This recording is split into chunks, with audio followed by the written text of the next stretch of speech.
Okay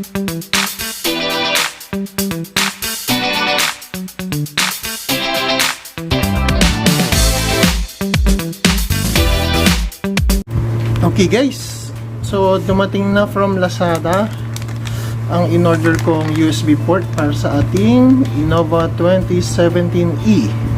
Okay, so buksan na natin to. So ayan siya. So ang USB port niya is 3.0 na, and then medyo mahaba yung cord niya, and then meron na rin siyang fuse. Okay, so ito yung fuse niya. So in case magkaroon ng problem dito sa port, sa fuse, magkakaroon ng effect. Okay, so meron na rin siyang male and female na port kung saan doon natin kukunin yung power nung cigarette lighter. Okay, so let's try na ilagay ito sa ating Innova. Okay, so tatanggalin lang natin ito tornilyo dito.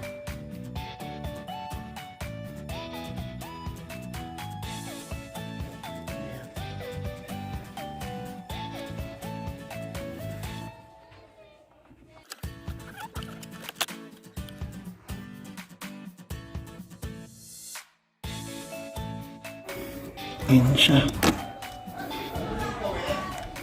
So, ang tatanggalin natin ay yung ito na pwedeng sungkit.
And then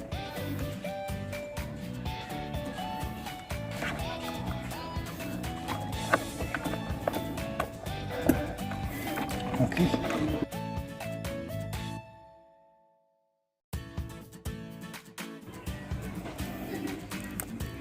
and we're good. Balik na natin.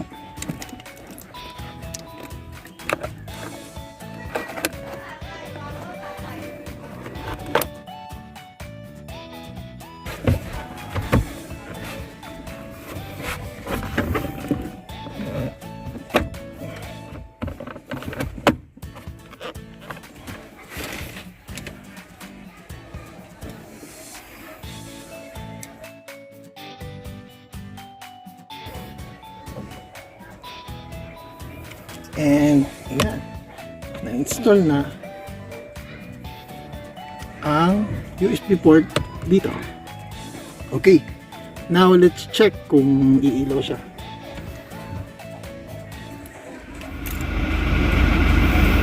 So yun guys, umiilaw siya, and let's check kung makapag-charge tayo.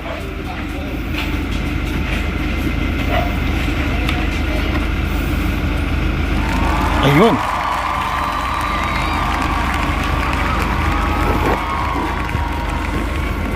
So, charging ang unit natin.